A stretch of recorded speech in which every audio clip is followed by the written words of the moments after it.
continuar falando um pouquinho ainda sobre plantas, tá bom? Na última aula a gente falou sobre as 4 classes do reino plantar, relembrando aqui, briófitas, pteridófitas, gimnospermas e angiospermas. Hoje a gente vai falar o quê? Sobre algumas estruturas e tipo de estrutura que as plantas possuem, tudo bem? Principalmente das plantas angiospermas. A gente vai estar falando um pouquinho, galera, sobre as estruturas das raízes, tipo de raízes, tipo de caule, estrutura dos caules e tipo de folhas, e diferenciar plantas monocotiledôneas e dicotiledôneas. Galera, se vocês olharem a imagem, a gente tem essas diversas estruturas que vão estar formando a raiz de uma planta, tudo bem? Lá embaixo a gente tem a famosa região meristemática, tá? É nela que se encontra a coifa. Ela tem a função de proteger os meristemas primários, tá? Além de estar ajudando a raiz com que ela perfure o solo, penetrando cada vez mais abaixo do solo. Tem uma região lisa, também de crescimento ou de alongamento, a região no qual as células se alongam, permitindo o crescimento em comprimento da raiz.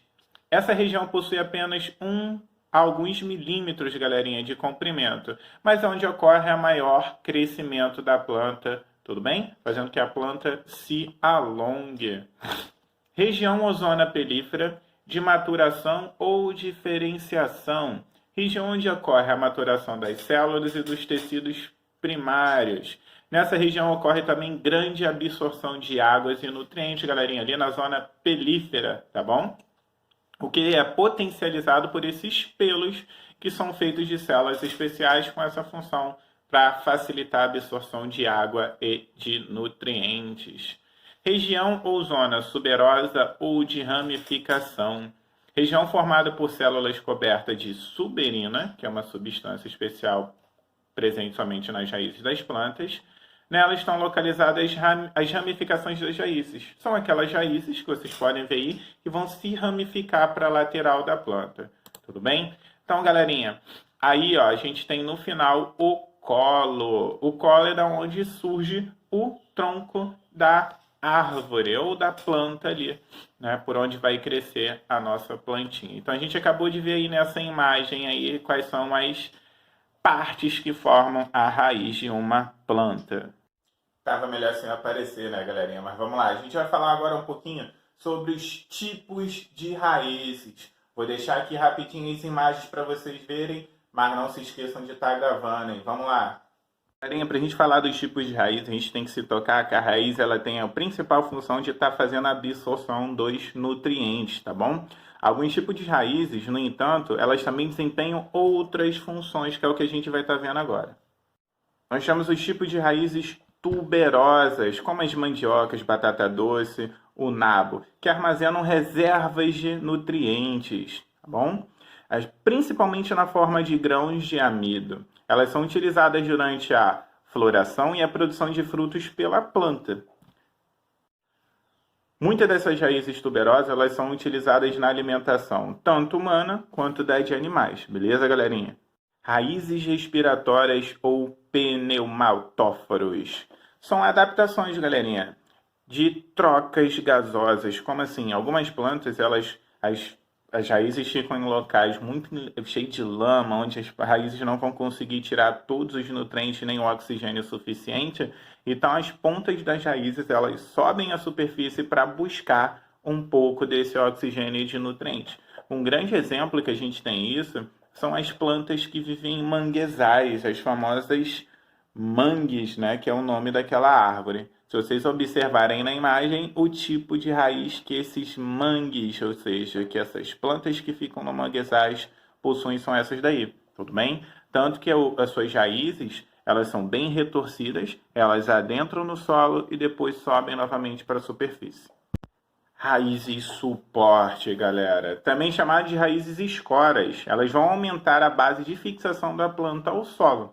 Algumas espécies de árvores, galerinha, possuem raízes tubulares, em forma de planchas verticais, que aumentam a estabilidade da planta e também vai fornecer uma maior superfície para a respiração do sistema radicular. Vocês vão poder ver nessas imagens aí, beleza? Raízes aéreas, galera. As aéreas, como assim, Thiago, ficam voando? Não, mas elas são aéreas, elas ficam suspensas, tudo bem? São características de plantas epífitas, isto é, que vivem em outras plantas sem parasitá-las, aquelas plantas que vivem sobre outras. Essas raízes, elas podem atingir diversos metros de comprimento, beleza, galera? Antes de alcançar o solo. Um exemplo bem claro que a gente conhece são os cipó, que o Tarzan fica lá se balançando. E para fechar os tipos de raízes, galerinha, a gente tem as raízes sugadoras, beleza? São adaptadas à extração de alimentos de plantas hospedeiras, ou seja, são aquelas plantas que vão viver sobre as outras e as raízes vão estar sugando os nutrientes do caule ou do tronco de outras plantas, tudo bem? No caso de a planta ser parasita, a gente tem a erva de passarinho, tá, galerinha? As ervas daninhas são plantas que ficam grudadas em outras, basicamente sugando o nutriente. Aquelas famosas trepadeiras que ficam grudadas em outras plantas e vão sugando o alimento daquela ali. Então, são um tipo de raízes sugadoras. Aí, galerinha, aqui vocês podem ver, tá bom? Quais são as partes que formam um caule. A gente tem um nó, que é da onde começam a surgir as ramificações de folhas e de outros galhos, tudo bem? Entre um nó e o outro, a gente tem o entrenó, o caule em si, as gemas laterais, da onde partem as ramificações de novos galhos, tudo bem? Temos lá em cima a gema apical, que é a ponta do galho, tá? Do tronco, onde dá continuidade ao crescimento do caule. E a gente não tem o nome ali embaixo, mas lá embaixo a gente tem a gema axial, que é o início de onde começa a crescer o caule, belezinha, galera? Então essas são as partes que formam o caule. Agora a gente vai falar quais são os tipos de caule. Dando sequência, galera, vamos lá falar sobre os tipos de caule. Aí na imagem vocês podem ver o tipo tronco, são caules robustos e desenvolvidos na parte inferior e ramificados no ápice, tá? Eles são encontrados na maioria das árvores, arbustos do grupo das dicotiledôneas, que a gente vai explicar ali na frente.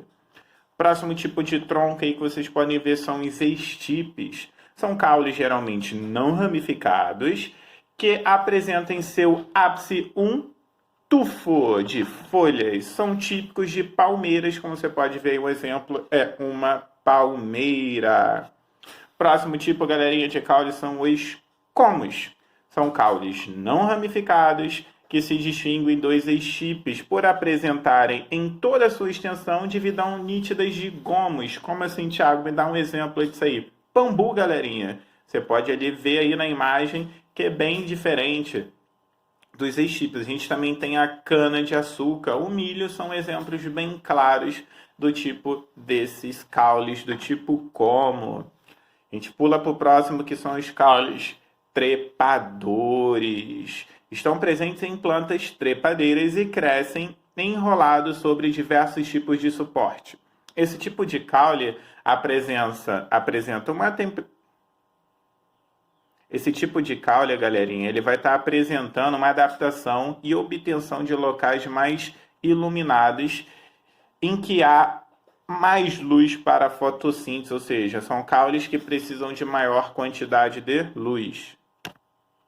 Próximo caule aí, galerinha, estolão ou estolha, um tipo de caule que cresce paralelamente ao chão, produzindo gemas de espaço em espaço.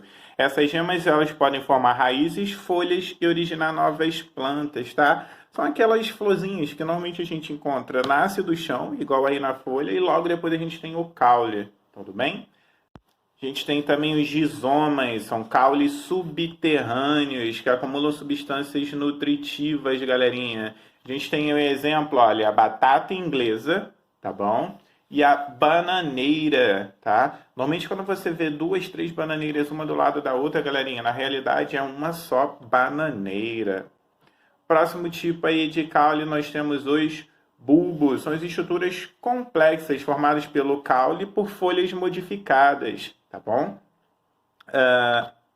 A gente tem como exemplo aí a cabeça da cebola, tá beleza, galerinha? Cebola, alho em si são esses tipos de caules. Então, galera, vocês acabaram de ver agora os tipos de caule. A gente vai falar um pouquinho agora sobre algumas estruturas das folhas, tudo bem? Das folhas. E daqui a pouco a gente fala também sobre as dicotiledôneas e monocotiledôneas. A gente fecha por aqui, belezinha? Bora lá? Então, galerinha, aí vocês estão vendo a estrutura de uma folha, tudo bem? E as partes que vão formar uma folha. O limbo é a parte mais conhecida da folha, que é considerada a folha propriamente dita. Vocês podem ver o pecíolo, é a parte estreita que fica localizada entre o limbo e o caule. Estípula é uma pequena parte que protege o pecíolo. E por último a gente tem a bainha, que é a parte inferior da folha, ela protege a estípula. Belezinha, galera? E vocês também podem perceber que vão existir diferentes tipos de folha, por isso que eu pedi o trabalhinho aí para vocês, beleza? Então, galera, e a gente chega finalmente às plantas monocotiledôneas e dicotiledôneas. Plantas monocotiledôneas vão ser aquelas que vão apresentar somente uma estrutura formadora, tanto para qualquer tipo de estrutura da planta, desde raiz, semente, folhas e daí por diante. Dicotiledôneo, o nome já diz, eu vou ter 2 cotiledôneos na formação da sua semente, raiz, caules, flores, seja lá o que for. E a gente vai mostrar agora algumas estruturas que vai estar diferenciando plantas monocotiledôneas e dicotiledôneas, ou seja, estruturas monocotiledôneas e estruturas dicotiledôneas. Beleza? Então, galera, vamos lá. Eu sei que aí pode estar em espanhol, mas dá para ver bem claramente, tá? Monocotiledônea embaixo, dicotiledôneas em cima. Você tem aí sementes, tá? Um cotiledôneo só nas monocotiledôneas, ou seja, uma semente, por exemplo, de ervilha, ela é uma única coisa só. Se você pegar uma semente de feijão, né, um carocinho de feijão, você divide ele em 2 partes, ou seja, ele é dicotiledônea. As nervuras das folhas, tudo bem? Uma folha de cana-de-açúcar, a gente tem as ranhuras sempre numa direção só. Quando as ranhuras da folha são em uma única direção, são folhas monocotiledôneas. Quando você tem ranhuras, ramificações indo para várias partes, quando a maioria das folhas que a gente conhece são folhas dicotiledôneas. Nos troncos aí a gente pode ver também, tá? Que tem divisões separadas aí. Quando você tem pontos específicos, monocotiledônico. Quando você tem a junção desses pontos, formando uma estrutura mais complexa, dicotiledôneas. As flores também, tá? Flores que apresentam diversas pétalas, elas são dicotiledôneas, e quando apresentam pétalas largadas, são monocotiledôneas. Ali no pólen, a gente quando tem 3 pontos, tá? 3 poros ou mais, elas são dicotiledôneas, e quando apresenta um poro só, ela vai ser monocotiledônea. A gente vai estar vendo aqui também na próxima imagem as raízes, a diferenciação de raízes. Quando eu tenho a raiz ela indo para uma única direção, normalmente para baixo, ela vai ser uma raiz monocotiledônea. Quando essa raiz ela se ramifica para diversas direções, ela vai ser uma raiz dicotiledônea. E é isso aí, galera. Sei que foi muita coisa hoje, um vídeo um pouquinho diferente que eu quis fazer para vocês, tá? Tirando a minha cara aí um pouquinho, só vocês ouvindo a minha voz. E a gente fecha aqui, tá? As estruturas das plantas. A gente falou de raiz, de caule, de folhas e de plantas monocotiledôneas e dicotiledôneas. Beleza, galerinha? Tchau, tchau. Até a próxima.